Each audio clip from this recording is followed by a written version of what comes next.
Hello, friends.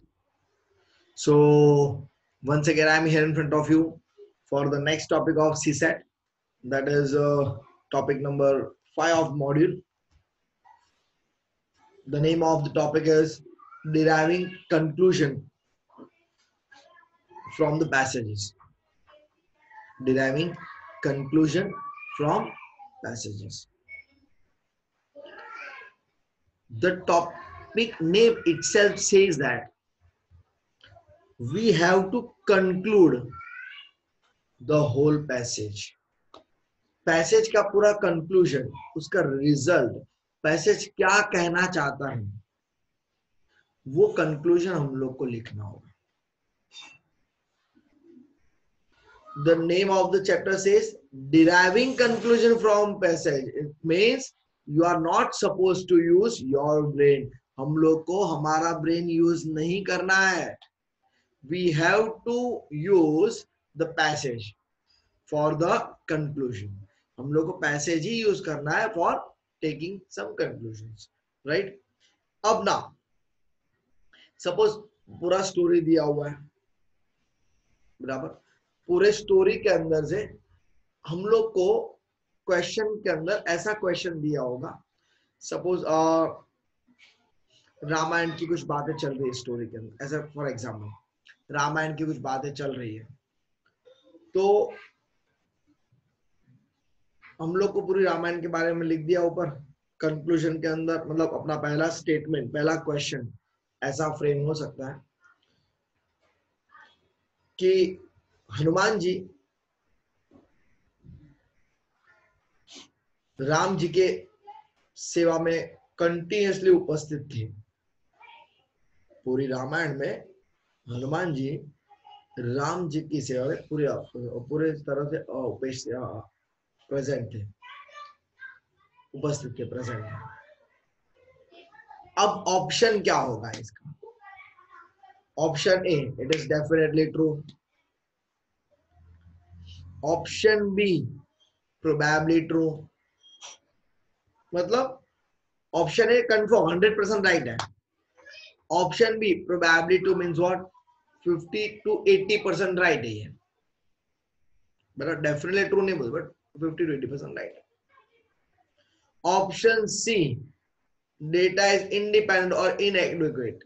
मतलब कोई relation नहीं है, कोई संबंध नाता नहीं है स्टेटमेंट के साथ. Option D, data is probably false. जो हम लोग क्वेश्चन दिया हुआ वो स्टेटमेंट इज प्रोबेबली फॉल्स. और option 5, it is definitely false. मतलब 5 कैटेगरी के अंदर क्वेश्चन के ऑप्शंस होंगे. एक तो 100% ट्रू, दूसरा 50 to 80% ट्रू मतलब 100% ट्रू मतलब डेफिनेटली ट्रू, 50 to 80% ट्रू मतलब प्रोबेबली ट्रू, उस टाइप का राइट टाइप का ये नियरेस्ट राइट है. Third, inadequate, independent. Fourth, probably false. 50 to 80% wrong लग रहा है, और 100% रॉन्ग मतलब इट इज डेफिनेटली रॉन्ग. बराबर. पहला क्वेश्चन था हमारा, हनुमान जी राम जी की सेवा में कंटिन्यूसली उपस्थित थे.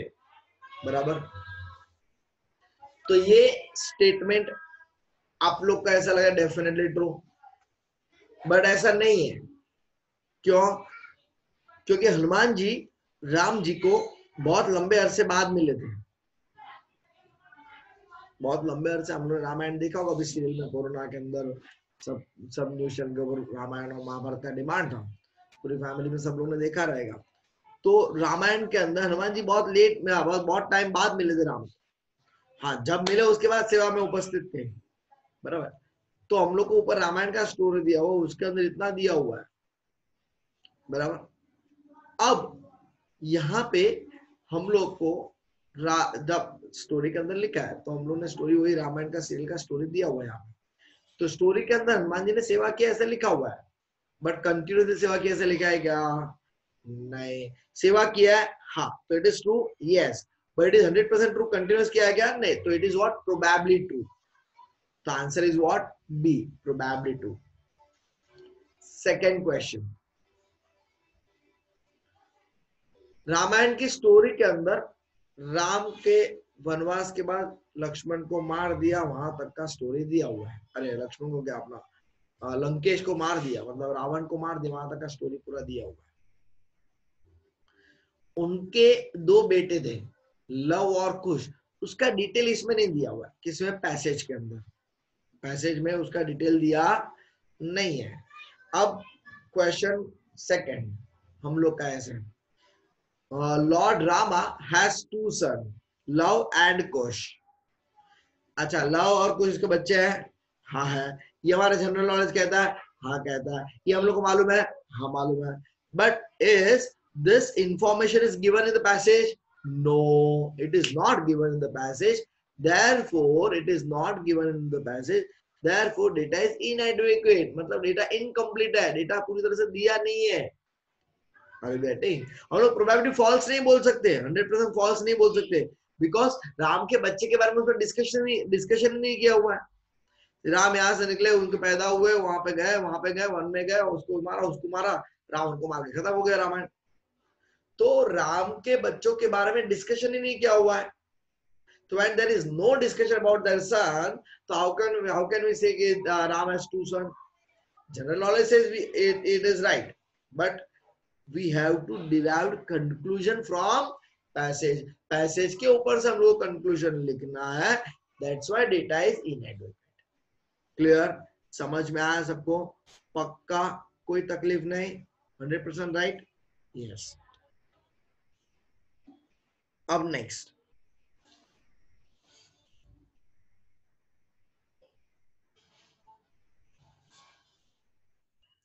सीता मैया was wife of Lord Rama. Sita मैया राम भगवान की वाइफ थी, पैसेज में दिया हुआ डिटेल में। तो इट इज 100% ट्रू और probably true? It is definitely true, 100% true. therefore option is what? A. Data inadequate है मतलब ऑप्शन क्या होगा हमारा? सी। 100% ट्रू है मतलब ऑप्शन क्या होगा हमारा? ए। बाद में प्रोबेबली ट्रू के अंदर क्या आएगा हमारा? Option B. Clear? Now next question number 4.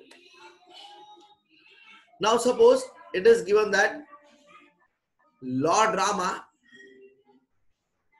भगवान राम ने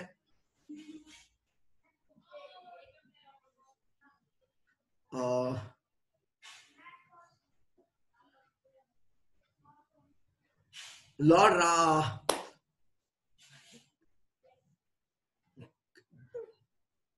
Kans was murdered by Lord Rama. Kans lord Ram भगवान की वजह से मर गया। अब पूरे पैसेज के अंदर डिटेल में लिखा हुआ है कि राम ने रावण को मार दिया। राम ने किसको मारा? रावण को। It is not mention that कि राम ने कंस को मारा है क्या? नहीं मारा है, बट पैसेज में लिखा है कि राम ने किसको मारा है? रावण को। हमने यहाँ पे डिटेल किसका लिखा है? कंस का लिखा है। तो क्या होगा? ये डेफिनेटली फॉल्स, 100% ये फॉल्स है, क्योंकि पैसेज क्या कहता है कि किसको मारा था? रावण को। यहाँ पे किसका बोला है? कंस का बोला है। समझ में आया क्या? पक्का? क्लियर? तो likewise we have to conclude our passage and we have to solve accordingly. Clear? So here I am sharing a PDF with you people so that we can proceed with our example of our notes. Clear? So here is the PDF. Now read the following passage and examine each inference on the conclusions given below. It is in the text context of this passage. Mark your answer as if option A is inference, if the inference is, it is definitely true. B, probably true. Data inadequate, data provided, probably false, and definitely false. Clear? So let's start with the question number 1.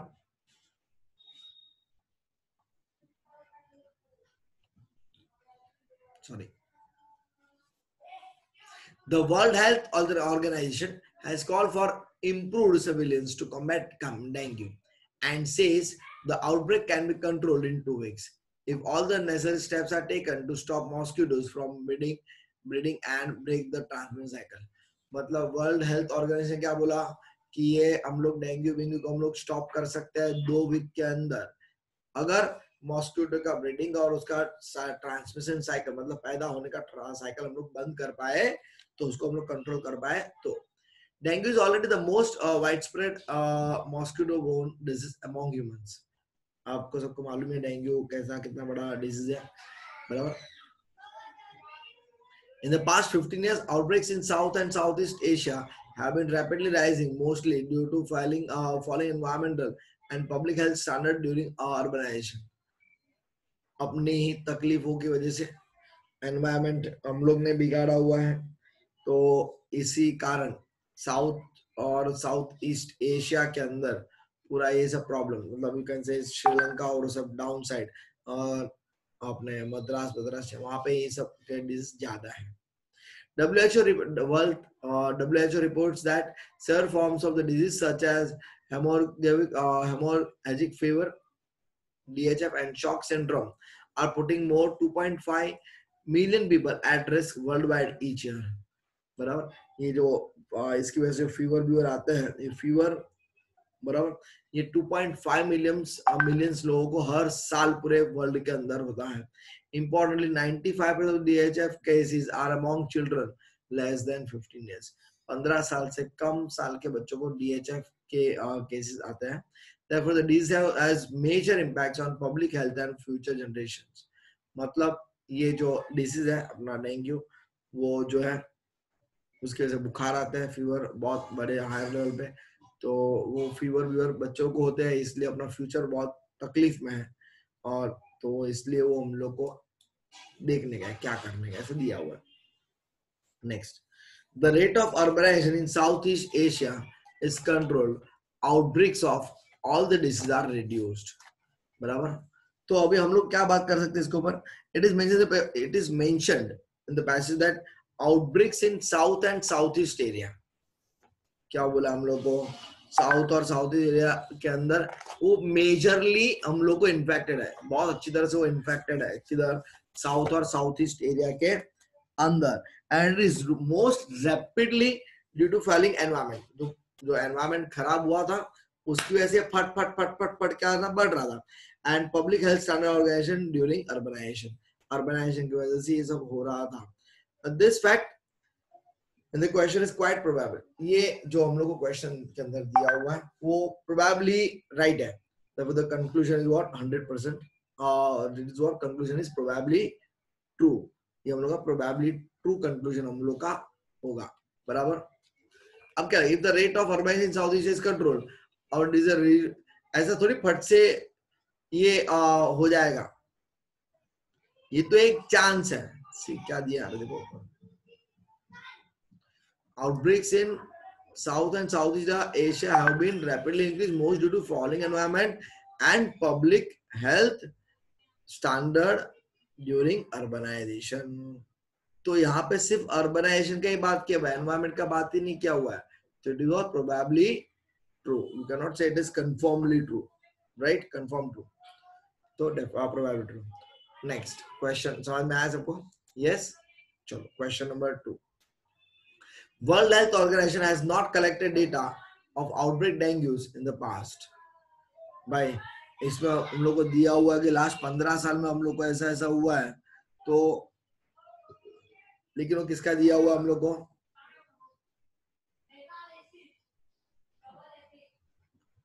पूरे at worldwide each year 2.5 million people at worldwide each year less than 15 years, 15 साल से छोटे बच्चों लोग का हम लोग को बात किया हुआ है। But World Health Organization has not collected data of outbreak of dengue in the past. ऐसा है क्या हम लोग को, the passage talks about outbreak of dengue during last 15 years, हम लोग 15 साल का बात किया हुआ है। This contradicts given European countries.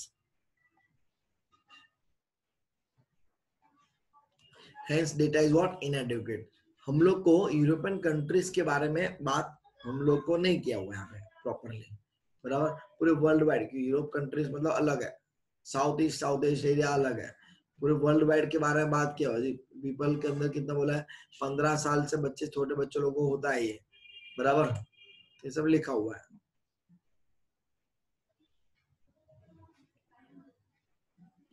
Clear? Yes. Now come to question number 3. There was no outbreak of dengue in the European countries in the recent past. Recent past के अंदर यूरोपियन कंट्रीज के अंदर there was no outbreak. वापस से क्या data inadequate because यहाँ पे European countries की बात स्पेशली किधर मेंशन की नहीं है. क्लियर? क्योंकि ये एशिया और साउथ ईस्ट एशिया के बारे में की बार वर्ल्ड के बारे में बात की है, तो प्रॉपर यूरोपियन कंट्रीज के बारे में कुछ बात की नहीं है. That is what data inadequate. बराबर? Yes. Next question number 4. Question number 4 क्या हमारा देखो. Over the last decade the South Asia countries have not successfully stepped up mechanism to combat dengue. बराबर? लास्ट 15 साल से हम लोग को बात किया हुआ है, तो मतलब लास्ट 10 साल की, इसमें लास्ट डेकेड की बात किया हुआ है. तो लास्ट डेकेड से हम लोग ने कुछ इसके ऊपर कंट्रोल कर पाए क्या? हम लोग नहीं कर पाए, because it is already mentioned here कि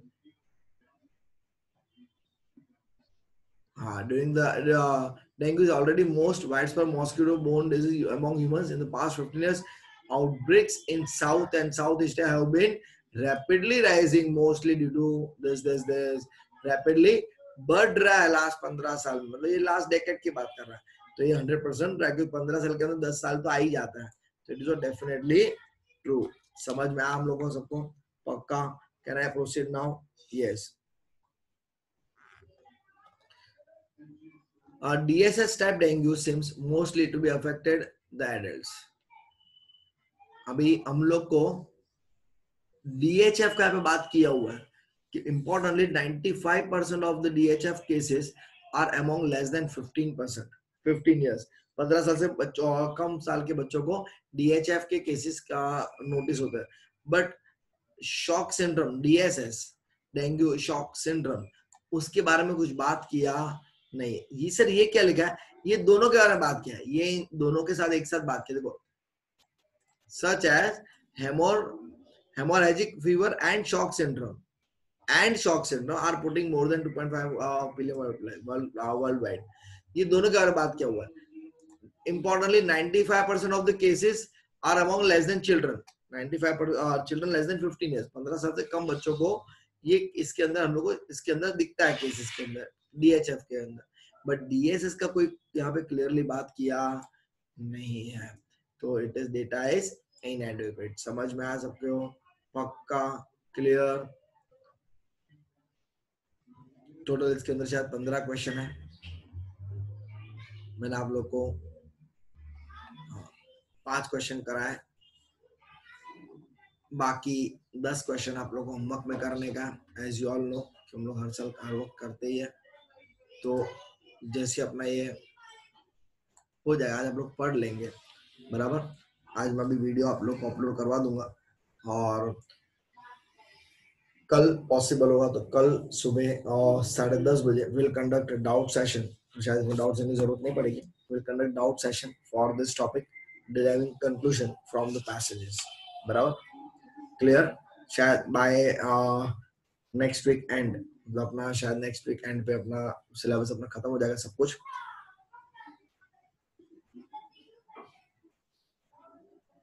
सिर्फ अपना लीगल एप्टीट्यूड, लॉजिकल रीजनिंग बाकी है.